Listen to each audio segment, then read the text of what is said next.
안녕하십니까. 요한계시록 세미나 제3부에 오신 여러분들을 진심으로 환영합니다.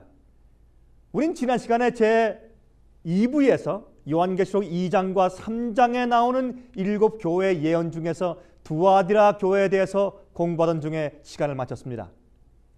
7교회는 소아시아 지방의 로마 우편 도로의 원형으로 위치한 도시들을 말하죠.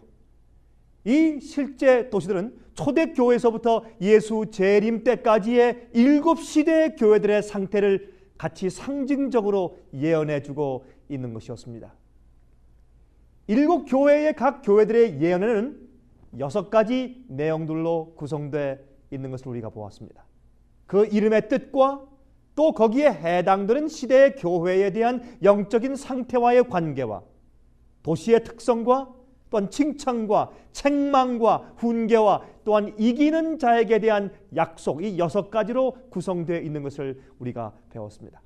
이 7교회는 원래 소아시아 지방에 있던 교회들이었지만은 그 교회의 실제 상태와 또한 그 이후에 있을 7시대의 기독교의 시대적인 교회들의 상태가 너무나 잘 맞기 때문에 하나님의 지혜는 그 당시 소아시아 지방에 있던 7교회의 상태를 말씀하시면서 이 세상에 있을 미래적인 7시대의 교회들에 대해서 예언하여 주신 것입니다.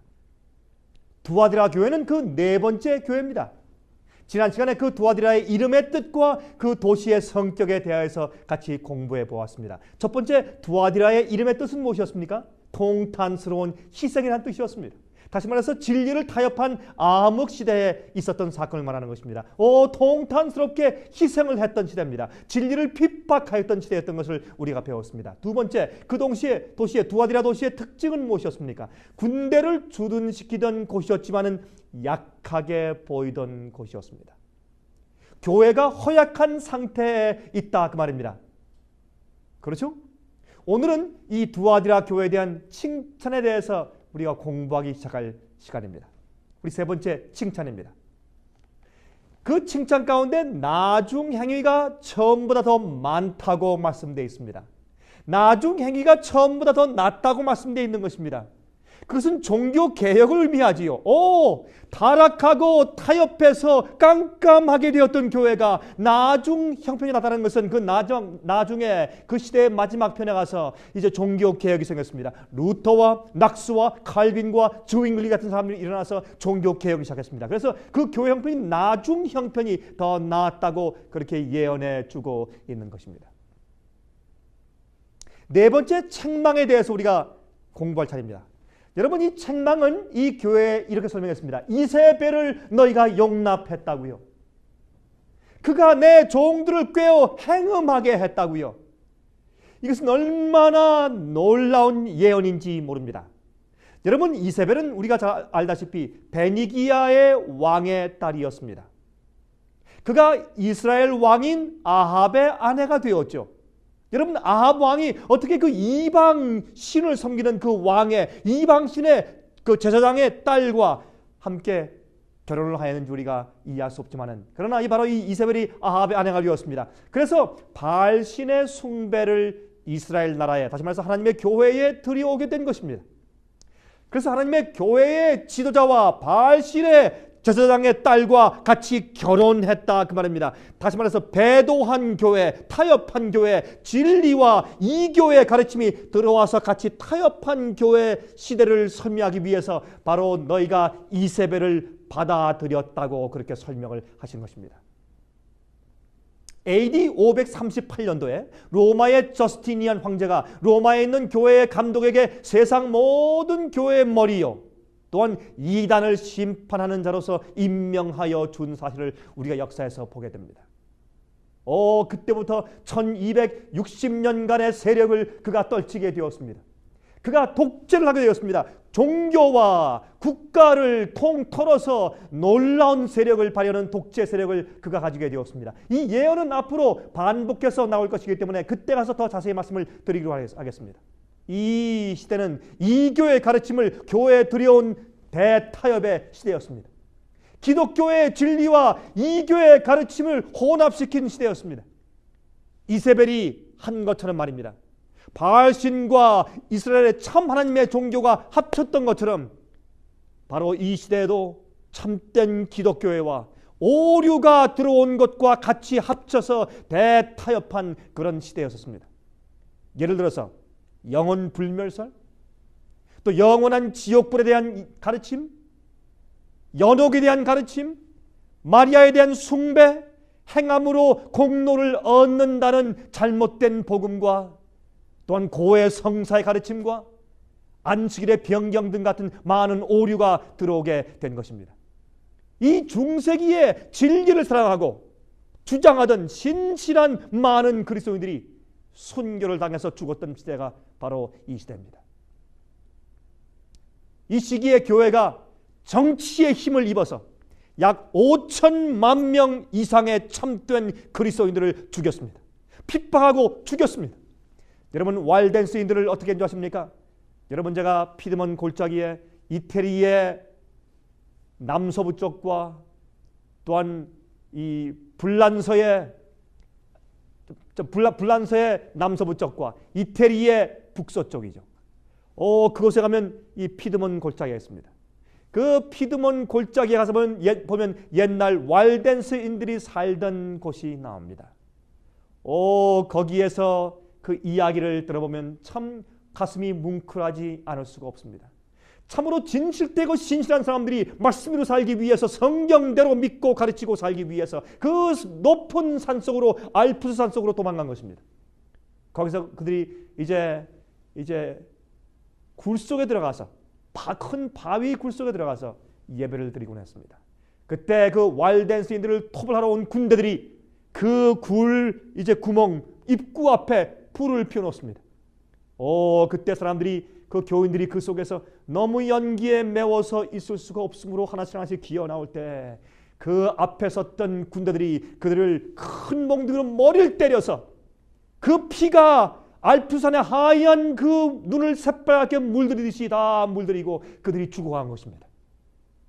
여러분들이시여, 이때 이 교회는 그렇게 핍박하던 시대입니다. 오류가 진리를 대처하던 시대입니다. 하나님께서 말씀하시기를 내가 너에게 회개할 기회를 주었지만은 회개치 않는다고 말씀했고 회개치 않으면 환란에 던질 것이라고 말했습니다. 여러분, 그 이후에 이 교회가 얼마나 큰 환란 가운데 있었습니까? 흑사병의 경험들이 있었습니다. 많은 환란들이 있었던 것을 우리의 역사 가운데서 배우게 되는 것입니다. 다섯 번째, 이 교회에 대한 훈계입니다. 다른 짐을 지우지 않겠다고 말씀을 하십니다. 다만 너에게 있는 것을 굳게 붙잡으라고 말씀했습니다. 다시 말해서 그 시대에는 이제 이 오류에서 다시 벗어나는, 이제 종교 개혁으로 벗어나는 시대이기 때문에 많은 빛을 가지고 있지 못했습니다. 회복하는 단계에 있었습니다. 그래서 너희가 지금 알고 있는 빛 가운데서 신실하라, 그렇게 말씀을 한 것입니다. 내가 올 때까지 충성스럽게 진리를 붙잡고 있으라. 너희가 아는 그 빛 가운데, 적은 빛 가운데서 충성하라고 말씀을 하신 것입니다. 여러분이시여, 이 법왕권에 항거해서 도망 다니던 이제 그리스도인 가운데 30명이 한 번 붙잡힌 적이 있습니다. 추운 겨울이었습니다. 이때 이 군대들이 와서 그들을 붙잡아서 꽁꽁 얼어붙은 그 이제 강물을 깨고 그 속에 집어쳐 넣습니다. 얼어 죽게 만들려고 하는 것입니다. 그때 그들은 30명이 서로 어깨를 붙잡고 서클을 하고 그들이 빙빙 그 속에서 얼어 죽는 그 추위를 그들이 좀 참기 위해서 빙빙 물속에서 돌면서 찬송하고 있었습니다. 우리는 30명의 그리스도를 위한 군사들, 우리는 30명의 주님을 위한 군사들. 그 광경을 목격했던 그 대장이 너무 깊은 감동을 받고 그가 어릴 때 기억한 기독교의 신앙을 마음 가운데 되새기면서 그 앞으로 나갔습니다. 그때 30명 가운데 한 명이 너무 무섭고 추워서 그가 마음에 타협해서 마음이 변해서 그만 올라오면서 나는 포기하겠다고, 난 믿는 것을 포기합니다 하고 나왔습니다.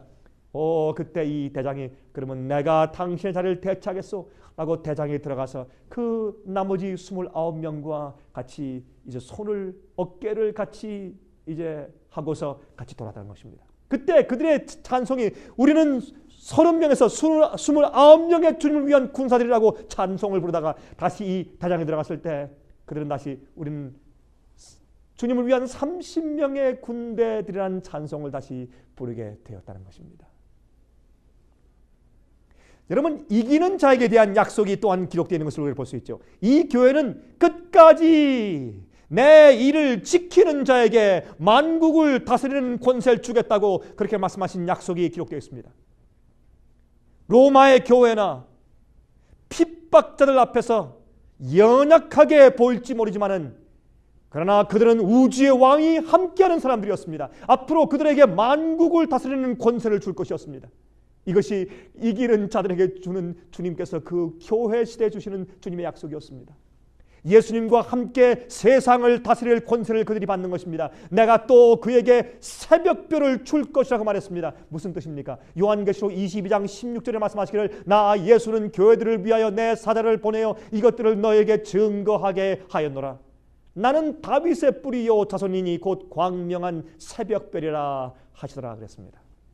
그 어두운 시기에, 타협의 시기에 진실한 자들에게 예수님의 진리의 빛이 주어졌다 그 말입니다. 베드로후서 1장 19절에 말씀하시기를 또 우리에게 확실한 예언이 있어 어두운 데 비추는 등불과 같으니 날이 새어 샛별이 너희 마음에 떠오르기까지 너희가 이것을 주의하는 것이 가하니라. 여러분, 이것은 하나님의 말씀에 대한 이해를 말하는 것이죠. 이것은 그러므로 내가 너에게 새벽불을 준다고 하는 것은 그들이 깜깜할 때 예수님을 마음 가운데 모시는 경험을 할 수 있으며 주님을 통한 진리의 빛을 받게 된다 그 말입니다. 종교개혁이 시작될 때에 위클립과 허스 같은 개혁자들이 성경을 번역하고 인쇄하고 말씀을 가르치기 시작했습니다. 성경으로 돌아가자고 외치기 시작했습니다. 이들이 종교개혁의 새벽별이라고 불림을 받게 되었지 않습니까? 바로 이 시대에 성경 말씀대로 개혁하는 종교개혁의 불길이 그만 크게 일어나게 되었습니다. 새벽별인 예수께서 이 배도와 타협의 시대에 진리의 새벽별을 주신 것이었습니다. 여러분들은 어떻습니까? 여러분들은 혹시 진리의 어둠 가운데 살고 있지 않습니까? 여러분들은 성령께서 주시는 진리를 마음 가운데 깨달을 때 그때마다 예수님을 받아들이고 예수께서 주시는 진리를 받습니까? 여러분들은 어떻습니까? 여러분들의 마음 가운데 진리의 샛별이 떠오를 때까지 여러분 열심히 진리와 성경 말씀을 연구하고 계신가요? 그 다음 교회는 사대교회 시대입니다. 이 사대교회 시대는 종교개혁 시기의 말기부터 시작해서 기독교 교파의 분열 시기까지 있었던 교회를 말하는 것입니다. 이것은 16세기 초부터 18세기 말엽까지 있던 교회를 상징하는 그런 교회였습니다. 제가 이제 이 사대교회에 대한 말씀을 좀 읽어보겠습니다. 이것은 요한계시록 3장 1절부터 6절까지 있는 말씀을 우리가 읽어야 합니다. 다음과 같이 말씀되어 있습니다. 이 사대교회의 말씀을 좀 읽어보십시다. 사대교회 사자에게 편지하기를 하나님의 7 영과 7 비열을 가진 이가 가라사대 내가 내 행위를 아노니 내가 살았다 하는 이름은 가졌으나 죽은 자로다. 너는 일깨워 그 남은 바 죽게 된 것을 굳게 하라. 내 하나님 앞에 내 행위에 온전한 것을 찾지 못하였노니 그러므로 내가 어떻게 받았으며 어떻게 들었는지 생각하고 지키어 회개하라. 만일 일깨지 아니하면 내가 도적같이 이르리니 어느 시에 내게 말른지 내가 알지 못하리라. 그러나 사대에 그 옷을 더럽히지 아니한 자 몇 명이 내게 있어 흰옷을 입고 나와 함께 다니리니 그들은 합당한 자인 연고라. 이기는 자는 이와 같이 흰옷을 입을 것이요 내가 그 이름을 생명책에서 반드시 흐리지 아니하고 그 이름을 내 아버지 앞과 그 천사들 앞에서 시인하리라. 귀 있는 자는 성령이 교회들에게 하시는 말씀을 들을지어다 그랬습니다. 여러분이시여, 이 사대교회의 이름의 뜻이 무엇인지 아십니까? 남아있는 것들, 그런 뜻입니다. 남아있는 것들. 다시 말해서 긴 배도의 시간 동안에 교회의 참된 신앙을 잃어버렸다고 말입니다. 그래서 그러나 때가 되자 광야로 피난한 것으로 상징되었던 소수의 진실된 남아있는 무리들이 있었는데 이 무리들이 진리를 개혁하는 운동을 시작했다는 뜻입니다. 여러분, 예수님께서 그 당시에 개신교회의 문을 여셨죠. 중세기의 암흑시대를 끝마치시고 개신교회가 시작하게 되었습니다. 예수께서 7 영과 7 별을 가진 분으로 표현되어 있습니다. 이곳에 성령의 역사와 별같은 개혁자들의 역사로 무너졌던 진리를 회복하시는 예수님을 표현하는 것입니다. 여러분 요한계시록에서 별은 무엇을 상징했습니까? 교회 지도자들을 상징했죠. 두 번째, 그 도시의 특징입니다. 겉으로 보기에는 살아있는 듯한 튼튼한 성체였지만은 방심함으로 여러 번 쉽게 정복당한 그런 경험이 있는 도시였습니다. 그래서 사람들이 보기에는 살아있지만은 죽은 도시라는 별명을 붙였다고 합니다. 살아있는 것 같지만 죽은 도시라는 별명이 있었습니다. 이것은 종교개혁 시대의 말기와 또한 분열 시대를 상징하기에 얼마나 적합한 이름인지 모르겠습니다. 종교개혁을 한 다음에 교회가 살아있는 것 같았지만 그러나 그 이후의 후예들은 다시 영적인 잠 가운데 빠지게 된 것입니다. 세 번째, 칭찬입니다.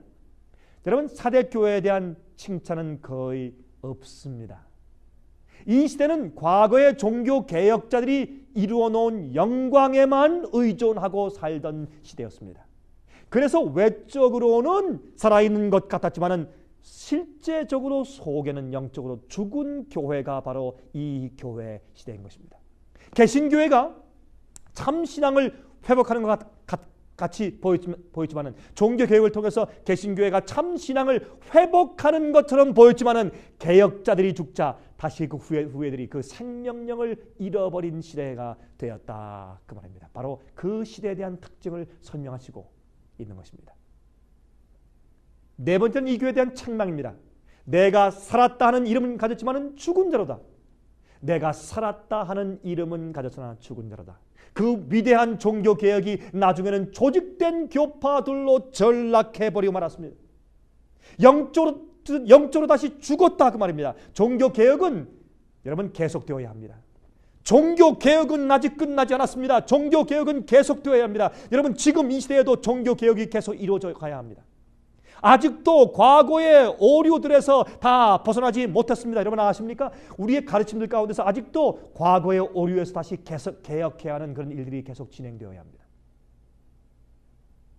다섯 번째, 훈계입니다. 그러므로 어떻게 받았으며 어떻게 들었는지 생각하고 지키어서 회개하라 그랬습니다. 우리는 항상 깨어서 우리의 신앙을 지켜야 합니다. 여러분들, 그 당시에 사람들이 왜 그 훌륭한 종교 개혁자들의 후예들이 왜 그들이 어디서 어떻게 떨어졌는지 그들이 잘 생각하고 다시 돌이켜서 회개하라고 주님께서 명령하십니다. 또 말씀하시기를 내가 도적같이 이르리니 그랬습니다. 깨어 주의하라고 말씀했습니다. 그런데 사대 교회의 옷을 더럽히지 아니한 자들이 몇이 있다고 했습니다. 다시 말해서 의로운 생애와 진리를 타협하지 않는 자들이 그러나 여전히 있었습니다. 지금도 있는 것처럼 그때도 있었습니다. 여러분들은 어떤 사람들에 속합니까? 여러분들은 그저 대중이 많은 사람들이 그저 흘러가는 대로 따라가는 사람들입니까? 아니면 진리를 위해서 연어처럼 그 물을 거슬려서 올라가는 그런 생활을 사는 사람들입니까? 여섯 번째, 이기는 자에게 대한 약속을 우리 살펴보십시다. 진리를 수호하며 남아있는 자들은 앞으로 흰옷을 입을 것이라고 말씀했습니다. 개혁자들과 진리를 수호하던 진실된 자들을 이단자로 누명을 씌워서 핍박해 죽였습니다. 그들에게 나쁜 평판의 오명을 씌워서 죽였습니다. 여러분, 불에 태워 죽을 때 빨간 옷을 입히고 불꽃을 그려서 죽였습니다. 그것은 내가 죽으면 이제 지옥불에 가서 탄다고 그렇게 상기하는 것이었습니다. 그러나 하나님의 왕국에서 그들이 흰옷을 입을 것이라고 말했습니다. 그들은 그 당시에 출교당했지만 주님의 왕국에서 흰옷을 입을 것이라고 약속하는 것입니다. 내가 그 이름을 생명책에서 흐리지 않겠다고 말씀하신 것입니다. 진리를 위하여서 교회의 책에서 제명되고 고통당하는 자들에게 그러나 너희를 하늘의 생명책에서는 지우지 않겠다고 말씀하시는 것입니다. 얼마나 놀라운 약속입니까? 교회에서 인정받는다고 하늘에서 인정받는 것은 아닙니다. 하나님의 뜻대로 살고 진리대로 살아야 그래야 주님께로부터 흰옷을 입게 되는 것입니다. 이사야 26장 2절에 말씀하시기를 너희는 문을 열고 다시 말해서 믿음 또는 진리를 말하는 것이죠. 문을 열고 신을 지키는 의로운 나라로 들어오게 할지니라 그랬습니다. 여러분이시여, 성경 약속하기를 생명책에 기록된 자들만 환난에서 보호하신다고 말씀했습니다. 여러분들의 이름은 지금 생명책에 기록되어 있습니까? 여러분은 진리와 믿음을 지키는 자들입니까? 여러분은 타협하지 않고 주님만 위해 사는 사람들입니까? 여섯 번째 교회는 빌라델비아 교회입니다. 이 기간은 18세기 말년부터 해서 19세기까지 이르는 그러한 교회였습니다. 이 교회는 18세기 말년부터 19세기 중엽까지 이르는 교회였는데 기독교회가 잠깐 동안 다시 부흥하는 경험을 하며 세계를 향해서 선교 활동을 시작하던 기간이었습니다.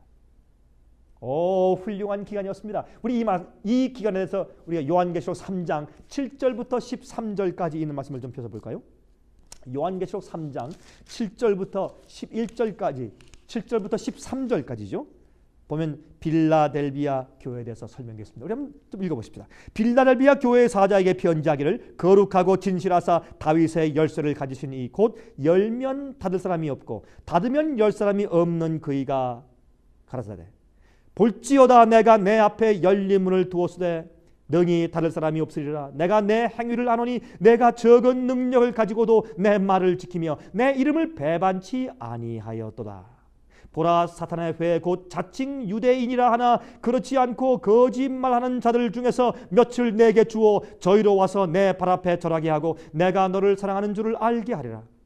내가 나의 인내의 말씀을 지켰은즉 내가 또한 너를 지키어 시험의 때를 면하게 하리니 이는 장차 온 세상에 임하여 땅에 거하는 자들을 시험할 때라. 내가 속히 말이니 내가 가진 것을 굳게 잡아 아무나 내 멸류관을 빼앗지 못하게 하라. 이기는 자는 내 하나님 성전의 기둥이 되게 하리니 그가 결코 다시 나가지 아니하리라. 내가 하나님의 이름과 하나님의 성 곧 하늘에서 내 하나님께로부터 내려오는 새 예루살렘의 이름과 나의 새 이름을 그의 위에 기록하리라. 귀 있는 자는 성령이 교회들에게 하시는 말씀을 들을지어다 라고 말씀하셨습니다. 얼마나 놀라운 말씀입니까? 여러분, 첫 번째로 이 교회의 빌라델비아의 이름의 뜻이 무엇입니까? 그것은 형제 사랑이라는 뜻입니다. 이 교회는 형제 사랑의 사랑이 충만해서 전도를 많이 하던 시대였습니다. 두 번째, 이 도시의 특징을 보십시다. 그 당시에 소아시아 지방에 있던 그 당시의 도시의 특징은 앞으로 그 이후에 있는 교회 한 시대를 8세기부터 19세기 중엽까지 가는 그 시대의 교회를 상징하기에 충분한 그런 특징을 가지고 있는 그런 도시였습니다. 이 도시는 원래 헬레니즘 문화를 그 주위의 지역에 퍼뜨리는 중심지 역할을 하던 곳이었습니다. 이 도시를 세울 때부터 헬라의 언어와 그 문화를 퍼뜨릴 목적으로 건립하였다는 것입니다. 선교하는 교회의 시대를 상징하기에 얼마나 적합합니까? 여러분이시여, 또한 이 도시의 이곳에 지진이 많이 있었다고 역사는 보고합니다.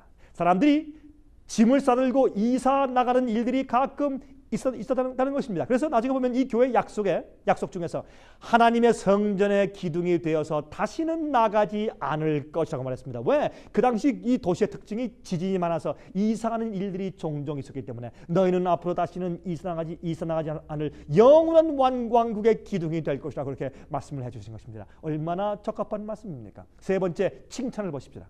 내 말을 지키며 내 이름을 배반하지 아니하였도다라고 말씀했습니다.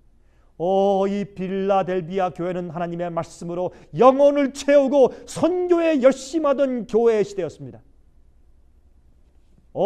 이때 사탄의 회가 있었다고 또 경고합니다. 그것은 거듭나지 않은 자들도 그들의 열심과 사랑에 굴복했다고 그 성경의 이 말씀은 설명하고 있는 것입니다. 원수들이 그들 앞에 굴복하는 그런 경험을 했다고 성경은 설명하고 있습니다. 이제는 다시 부흥하는 시대였습니다. 네 번째, 책망을 보십시다. 이 교회는 사대 교회와는 반대로 책망이 없습니다. 얼마나 고마운지 모르겠습니다. 책망이 없는 교회입니다. 다섯 번째, 훈계를 보십시다. 빌라델비아 교회는 그리스도 교회의 역사상 가장 전도 활동이 왕성하던 시대였습니다. 가장 전도를 많이 했어요. 여러분 아시죠? 요한 웨슬레와 조지 휘필드, 조나탄 에드워드 같은 수많은 전도자들이 나왔던 그런 시대였습니다. 여러분, 특히 요한 웨슬레는 이런 말을 했죠. 세계가 나의 전도 지역이라. 또한 요한 칼빈이 주장한 예정설, 즉 하나님께서 구원 얻을 자들을 이미 예정하여 두셨다는 오류를 반대하고 나섬으로써 기독교의 올바른 신앙을 회복하게 되었습니다. 이 시대에 요한 웨슬레가. 그러므로 선교의 열심이 불타오르게 되었다 그 말입니다. 그러므로 하나님께서는 이 선교의 문이 열릴 것을 미리 예언하여 두셨지 않습니까? 요한계시록 3장 8절에 말씀하셨죠. 보라, 내가 내 앞에 열린 문을 두었으니 능히 닫을 사람이 없으리라. 여러분, 그 당시에 유럽의 산업혁명 이후로 교통수단이 발달했죠. 교통수단이 발달됐는데 공산주의가 우리를 이 뿌리를 내리기 이전이었으므로 온 세상을 향한 여행의 길이 활짝 열려 있었던 시대였습니다. 그래서 복음을 가지고 온 세상에 나가기에 얼마나 좋았던 시대였는지 모릅니다. 그래서 윌리엄 캐리가 1793년도에 인도로 가서 복음을 전하기 시작했죠. 로버트 모리슨 씨가 1807년도에 중국으로 갔습니다. 리빙스턴에 뒤이어서 로버트 모페 씨가 1817년도에 아프리카로 갔습니다. 각 대륙의 성서 공회들이 조직되게 되었습니다. 세계 선교를 위해서 교파와 국경을 초월하여 형제 사랑을 나타내던 시대가 바로 이 빌라델비아 교회 시대였습니다. 여러분, 1780년도 5월 19일에 암흑일, 해가 어두워지고 밤에 달이 핏빛처럼 변하던 그 시대와 그 예언 성취와 또한 1833년도에 별들이 떨어진 예언의 성취로 말세와 그리스도의 재림에 관한 관심이 크게 고조된 시대였습니다. 그래서 이 시대에는 성경 예언에 관심이 높아지고 세계적으로 예수 재림의 운동이 일어나게 되었습니다. 미국에서, 남미에서, 아프리카와 유럽에서 이 동시에 예수께서 다시 오신다는 재림 운동이 불릴듯 일어난 시대가 바로 이 시대인 것입니다. 그러나 말씀하시기를 장차 시험하는 때가 핍박당하고 출교가 당하는 그런 시험하는 때가 올 것이라고 경고하셨습니다. 여러분, 그 당시에 재림을 믿고 열심히 전하는 사람들을 교회에서 핍박하고 내쫓는 일들이 그 당시에 있었던 것을 우리가 역사에서 볼 수가 있습니다. 그때 말씀하시기를 내가 가진 것을 굳게 잡아 멸류관을 빼앗기지 않게 하라고 주님께서 말씀하신 것을 우리가 보게 되는 것입니다. 여섯 번째, 이기는 자에게 대한 약속을 보십시다. 하나님의 성전의 기둥이 된다고 말씀했습니다. 다시는 결코 나가지 아니하리라고 말씀했습니다. 그 도시의 지진의 경험을 비춰서 말씀하신 것이죠. 그 도시에 지진들이 많이 있었기 때문에 너희는 이것을 많이 보았지. 그러나 내 영원한 왕국에는 지진이 없을 것이다. 너희가 그곳에서 하나님의 기둥이 되어서 영원히 나가지 않을 것이라고 상징적으로 약속해 위로해 주시는 말씀을 우리가 읽는 것입니다. 또한 그들 위에 하나님의 새 이름과 새 예루살렘의 이름과 나의 새 이름을 기록해 주신다고 말씀을 했습니다. 여러분, 그것은 무엇입니까? 무슨 뜻일까요? 그들이 가진 진리를 지키며 충성스러운 백성들 위해 하나님의 소유의 상징인 하나님의 이름이 기록됩니다. 주님의 이름을 기록하는 것은 너희는 내 소유다, 그런 말입니다. 주님의 도장을 찍는 것입니다. 너희는 내 것이다 말입니다. 또한 그들의 목적지인 새 예루살렘의 이름을 그들 위해 기록해 준다고요. 다시 말해서 그들은 하나님께 속한 백성들이고 또한 동시에 하늘로 가고 있는 목표가 하늘인 백성들이라는 사실을 주님께서 강조하시기 위해서 내 새 이름과 또한 새 예루살렘 성의 이름을 너희를 위해 기록해 줄 것이라고 말씀했습니다. 옛날에 헝가리와 루마니아의 전쟁이 끝난 후에 루마니아에서 헝가리로 돌아가는 한 어린 소녀 이야기가 세계 각 신문에 크게 보도된 적이 있었습니다. 동행해서 갈 어른이 없었기 때문에 홀로 기차를 타고 가는 입장이었기에 그 소녀 아이의 가슴과 등에 부모의 이름과 또한 목적지의 주소가 크게 써 붙여져 기차의 짐칸에 태워짐을 당했습니다. 그때 이 앞에 가슴에 큰 판이 있고 또 등 뒤에도 판이 있어서 그 부모의 이름과 또한 그 목적지 주소가 기록된 것이 신문에 사진이 찍혀서 많은 나라의 신문에 게재가 된 적이 있었습니다. 그 아이가 비록 짐칸에 타고 있었지만은 외롭고 좀 고생스러웠지만 그러나 그가 드디어 잠시만 고통을 견디면 종착역에서 기다리던 부모와 만날 때 그 기쁨이 얼마나 컸겠습니까? 여러분들이시여, 여러분과 저도 이 세상에서 고난을 통과하며 여행 중에 있는 것입니다. 외롭고 어떤 때는 힘들고 슬픈 것입니다. 고난이 있습니다. 그러나 하늘로 가고 있는 중인 것을 여러분 확신하시기 바랍니다. 우린 하늘로 가고 있습니다. 우리 목적지가 새 하늘 예루살렘인 것입니다. 그때 우리가 조금만 참고 기다리면 주님과 함께 우리가 아름다운 재회를 하지 않겠습니까? 여러분 위에 주님의 새 이름이 기록되어 있습니까? 여러분 위에 새 예루살렘 성의 이름이 기록되어 있습니까? 여러분들은 주님의 소유입니까? 여러분들은 하늘로 가는 그런 목적지를 가지고 있는 주의 백성들입니까? 여러분과 저도 인침의 경험을 매일 받아야 합니다. 여러분 용기를 내십시오. 여러분 생애가 어떨지라도 여러분 용기를 내십시오. 우리는 지금 하늘 향해서 가고 있는 백성들입니다. 마지막 7번째 교회인 라오디게아 교회에 대해서 좀 살펴보도록 하십시다. 이 교회의 시대는 바로 우리가 지금 살고 있는 이 마지막 시대의 교회를 상징합니다. 우리가 지금 살고 있는 이 시대 교회입니다. 19세기 중엽부터 시작해서 예수님 재림 때까지 연결되는 마지막 말세의 교회인 이 현대 교회를 가리켜서 라오디게아 교회라고 성경은 예언하고 있습니다. 우리 그 말씀을 좀 찾아서 보십시다. 그 말씀은 요한계시록 3장 14절부터 22절까지 있는 말씀 가운데 기록되어 있는 것을 볼 수 있습니다. 요한계시록 3장 14절부터 22절까지 제가 읽겠습니다. 라오디게아 교회의 사자에게 편지하기를 아멘이시요 충성되고 참된 증인이시요 하나님의 창조의 근본이신 이가 가라사대 내가 내 행위를 아노니 내가 차지도 아니하고 더 없지도 아니하도다. 내가 차든지 더 없든지 하기를 원하노라. 내가 이같이 미지근하여 더 없지도 아니하고 차지도 아니하니 내 입에서 너를 토하여 내치리라. 내가 말하기를 나는 부자라 부요하여 부족한 것이 없다 하나 내 곤고한 것과 가련한 것과 가난한 것과 눈먼 것과 벌거벗은 것을 알지 못하도다 그랬습니다. 내가 너를 구원하노니 내게서 불로 연단한 금을 사서 부요하게 하고 흰옷을 사서 입어 벌거벗은 수치를 보이지 않게 하고 안약을 사서 눈에 발라 보게 하라. 물은 내가 사랑하는 자를 책망하여 징계하노니 그러므로 내가 열심을 내라 회개하라. 볼지어다 내가 문 밖에 서서 두드리노니 누구든지 내 음성을 듣고 문을 열면 내가 그에게로 들어가 그로 더불어 먹고 그는 나로 더불어 먹으리라. 이기는 그에게는 내가 내 보좌에 함께 앉게 하여 주기를 내가 이기고 아버지 보좌에 함께 앉은 것과 같이 하리라. 귀 있는 자는 성령이 교회들에게 하시는 말씀을 들을지어다 라고 말씀을 하셨습니다. 참 얼마나 놀라운 말씀인지 모릅니다.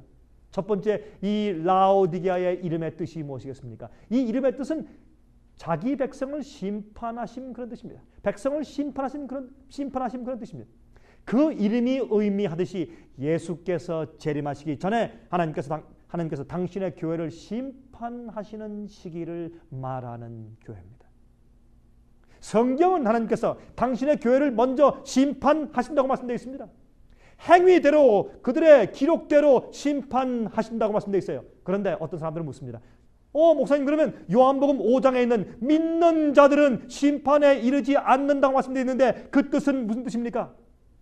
그 뜻은 심판에 이르지 않는다는 뜻은 심판에서 정죄당하지 않는다는 뜻입니다. 심판에 그 조사하는 과정에 들어가지 않는다는 말이 아니라 심판에서 정죄당하지 않는다는 뜻입니다. 성경은 주의 백성들도 심판을 통해서 구원받는다고 말씀했고 주님께서 당신의 교회를 제일 먼저 심판하신다고 성경은 분명히 말씀하고 있는 것입니다. 두 번째 도시의 특징입니다.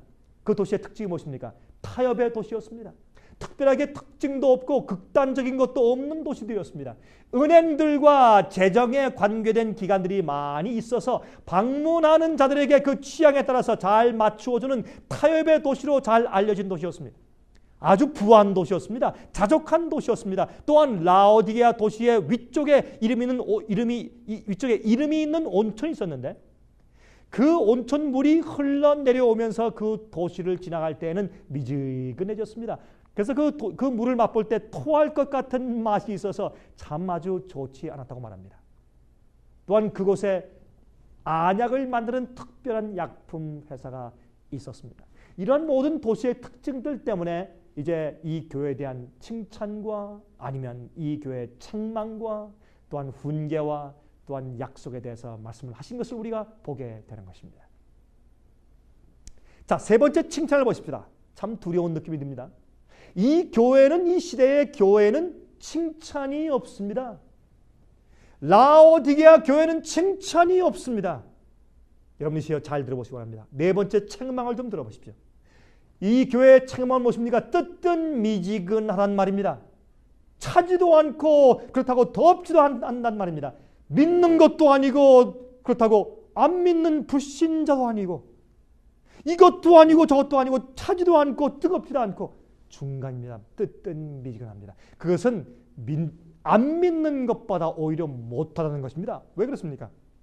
이런 뜨뜻미지근한 자들은 세상 사람들에게 더 나쁜 악영향을 미치기 때문에 그렇습니다. 부요하여 부족한 것이 없다고 자랑하는 그런 교회 시대였습니다.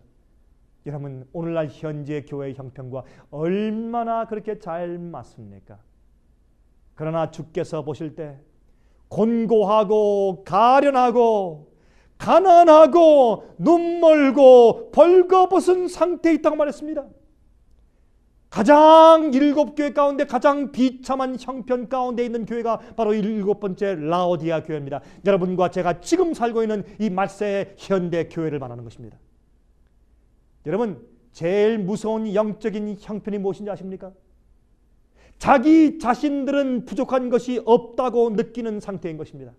가장 잘못되어 있으면서도 가장 올바르다고 느끼고 있는 상태를 말하는 것입니다. 여러분, 현대의 커다란 대형 교회들을 보십시오. 헌금이 너무나 넘치는 교회들을 보십시오. 교인들의 숫자가 날로 늘어나 급성장을 자랑하는 교회들을 보십시오. 편리한 현대 문명의 혜택을 입고 지내는 화려한 교회들을 좀 보십시오. 훌륭한 신학교들과 교육기관들, 멋있는 학위들. 그러나 우리 하나님의 판단은 전혀 다른 것입니다. 주께서 말씀하시기를 내가 이 마지막 시대의 교회를 토하여 내칠 것처럼 미식거운 상태에 있다고 말씀하는 것입니다. 그들의 영적인 경험은 벌거벗은 경험인 것입니다. 그들은 편안한 상태에 있습니다. 하지만 자기의 참 영적인 상태를 모르고 있다, 그 말입니다. 여러분, 자기의 병의 상태를 모르고 있는 환자는 치명적인 상태에 있는 것이 아닙니까? 여러분이시여, 고침을 받으려고 하지 않는 것입니다. 그러면 그 환자는 죽는 것입니다. 여러분이시여, 오늘날 이 마지막 시대 현대교회의 특징이 무엇인지 아십니까? 자족합니다. 스스로 만족합니다. 다 된 줄 압니다. 여러분이시여, 영적인 치명적인 질병을 깨닫지 못하는 것입니다. 스스로 속고 기만당하고 있는 것입니다. 훌륭한 교회, 현대적인 교회, 현대의 기술이 가득한 교회, 돈이 많은 교회, 큰 교회, 성장하는 교회, 멋있는 교회. 그러나 그 교회는 영적으로 벌거벗고 죽은 교회라고 주님께서 말씀하십니다. 여러분, 이러한 상태를 아십니까? 다섯 번째, 훈계를 좀 보십시오. 불로 연단한 금을 사라고 말씀했습니다. 이 불로 연단한 금은 성경에서 시련을 통하여서 얻는 믿음을 상징했습니다. 여러분, 연단한 금은 시련을 통해서 얻는 믿음을 상징했습니다. 욥기 23장 10절을 보십시다. 나의 가는 길을 그가 아시나니 그가 나를 단련하신 후에는 내가 정금같이 나오리라. 베드로전서 1장 7절입니다. 너희 믿음의 시련이 불로 연단하여도 없어질 금보다 더 귀하여 예수 그리스도에 나타나실 때에 칭찬과 영광과 존귀를 얻게 하려 함이라. 그랬습니다. 여러분, 믿음은 시련으로 한번 갈구어져야 참 믿음인지 알 수가 있습니다.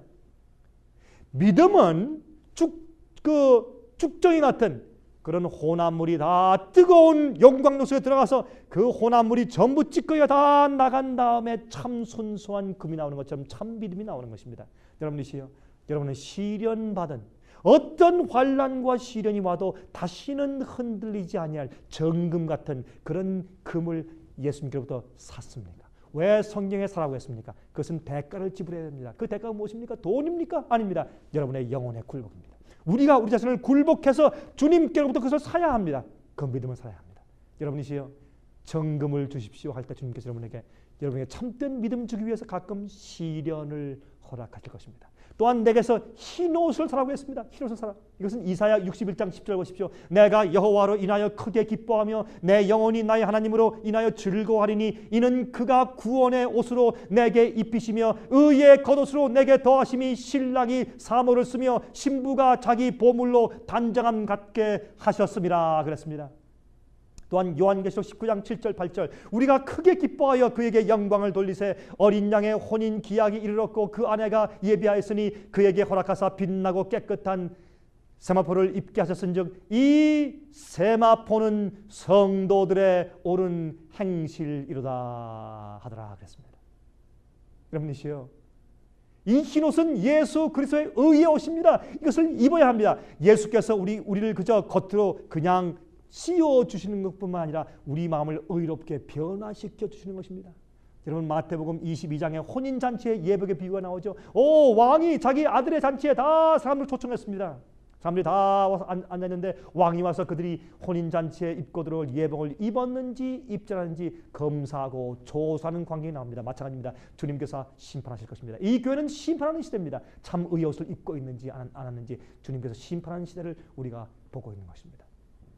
또한 안약을 발라서 보게 하라고 말씀했습니다. 에베소 1장 18절에 너희 마음 눈을 밝히사 그렇게 말씀했죠. 또한 요한복음 16장 13절에 말씀하시기를 그러나 진리의 성령이 오시면 그가 너희를 모든 진리 가운데로 인도하신다고 말씀했습니다.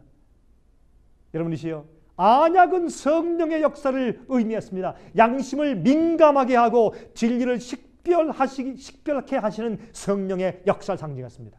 우리가 성령의 은혜로 우리의 비참한 상태를 먼저 볼 수 있게 되어야 할 것입니다. 우리의 곤고하고 가난한 영적인 상태를 볼 수 있어야 할 것입니다. 우리는 우리의 자족한 상태에서 깨어나서 우리의 참된 영적 형편을 보아야 할 것입니다. 그러기 위해서 성령을 받아야 합니다. 성령의 안약을 쳐야 합니다. 여러분이 바쁘고 정신없이 살면 성령의 안약을 받을 수 없습니다. 여러분은 영적인 식별력을 받을 수가 없습니다. 의의 옷이 없이 벌거벗은 형편을 볼 수가 없습니다. 구원받았다고 말은 하지만은 실제적으로 그리스도의 의의 옷을 입고 있지 못하는 상태를 보아야 할 것입니다. 하늘의 깨끗한 성품을 입을 때가 되었습니다. 예수의 보혈의 피가 여러분의 양심을 씻었습니까? 마음의 생각과 동기들을 씻었습니까? 우리가 우리의 마음을 주께 굴복할 때가 되었지 않습니까? 새로운 하늘의 능력이 우리에게 임할 때가 되었습니다. 우리가 참된 믿음을 가지고 있든지 우리가 예수의 의의 옷을 입고 있는지 예수를 닮은 성품을 가지고 있는지 주께서 당신의 백성을 심판하시는 때가 되었습니다. 심판하시는 시대가 바로 이 라오디게아 교회 시대입니다. 또한 이 교회 말씀하시기를 물은 내가 사랑하는 자를 책망하여 징계하노니 그러므로 내가 열심을 내라 회개하라고 말씀했습니다. 내가 문 밖에 서서 두드리노니 그랬습니다. 여러분 참 재밌습니다 보십시오. 사대 교회에서는 내가 도적같이 오리니 그랬고 빌라델비아 교회 시대에서는 내가 속히 오리니 그랬고 라오디게아 교회 시대에서는 예수께서 문 밖에서 두드리신다고 말씀했습니다. 이것은 예수님의 재림의 임박성을 강조하는 것입니다. 여러분이시여 예수께서 그 시대마다 점점 더 가까이 오시는 시대에 살고 있으면서 지금 이 시대에는 예수께서 문 밖에 서 있는 것처럼 아주 가까이 오시는 시대에 살고 있고 예수께서 심판하시는 시대에 살고 있다고 말하는 것입니다. 그러나 예수님을 믿고 있지만 예수를 마음 밖에 세워두고 있는 교회, 구원은 여러분 하나님께서 강요하지 않으십니다. 구원은 개인적인 경험인 것입니다. 주님을 마음 가운데 영접해야 합니다. 주의 말씀인 생명의 양식을 매일 먹어야 합니다. 남이 나를 대신하여 먹여줄 수가 없습니다. 그래서 예수께서 이따 우리에게 들어오시면 우리와 함께 같이 잡수신다고 말씀했습니다. 주의 말씀을 먹어야 합니다. 그것은 지극히 개인적인 경험입니다. 남이 먹여줄 수가 없습니다. 여러분은 예수께서 여러분의 마음에 살아계신 것을 아십니까? 여러분 확신이 있습니까? 여섯 번째, 이기는 자에게 대한 마지막으로 약속이 있습니다. 이기는 자는 예수님과 함께 하늘 보좌에 앉을 것이라고 말씀했습니다. 이것은 도양적인 사고방식입니다. 같이 먹는 것뿐만 아니라 같이 집에 거한단 말입니다. 옛날에 승리한 장군이 승리해서 돌아오면 그 개선 장군을 왕이 자기에게 끌어들여서 자기 보좌에 같이 앉아서 절을 받게 하는 것입니다. 이것은 동양적인 사고방식이었습니다. 예수께서 말씀하십니다. 너희가 이기면 내가 이기고 내 아버지의 보좌에 앉은 것처럼 할 것이라고 말씀하셨습니다. 예수께서 우리를 위해서 승리의 길을 여셨습니다. 성경은 그리스도인들의 승리의 생활을 강조하고 있습니다. 요한일서 5장 4절에 말씀하시기를 대저 하나님께로서 난 자마다 세상을 이기느니라. 대저 하나님께로서 난 자마다 세상을 이기느니라. 세상을 이김은 이것이니 우리의 믿음이니라 그랬습니다. 귀 있는 자는 성령이 하시는 말씀을 들을지어다 그랬습니다. 여러분, 일곱 교회는 기독교회가 세상 역사의 일곱 시대를 거쳐나가는 영적 형편과 상태를 미리 보여준 예언입니다. 요한이 계시를 받을 당시에 그 도시들의 형편과 각 시대의 교회들의 형편이 얼마나 잘 들어맞는지요. 하나님의 놀라우신 지혜가 아닙니까? 이 교회들은 순교를 하던 초대교회로부터 시작해서 핍박을 당하던 고난의 시대와 타협하기 시작하여 연약하여지던 시기와 또한 배도하여 이교의 많은 오류의 가르침들을 교회에 불러들여왔던 대타협의 시대를 거쳐서 종교개혁과 선교 부흥의 시대를 지나서 다시 말세에 와서는 라오디게아 교회의 시대에 들어오게 된 것입니다. 겉으로는 부유한 것 같지만 속으로는 벌거벗고 가련한 영적으로 눈멀어 있는 현대교회의 시대에 와 있게 되는 것입니다. 여러분, 예수께서 속히 오십니다. 기억하십시오. 이 일곱 교회의 예언이 정확하게 맞았습니다. 지금 우리가 마지막 교회 시대에 살고 있습니다. 예수께서 다시 오십니다. 예수께서 문 밖에 와 계십니다. 여러분, 제가 다음 시간에는 요한계시록 4장 5장에 있는 하늘의 보좌에 대한 흥미진진한 계시를 같이 공부하도록 하겠습니다. 여러분, 다음 시간까지 안녕히 계시기 바랍니다.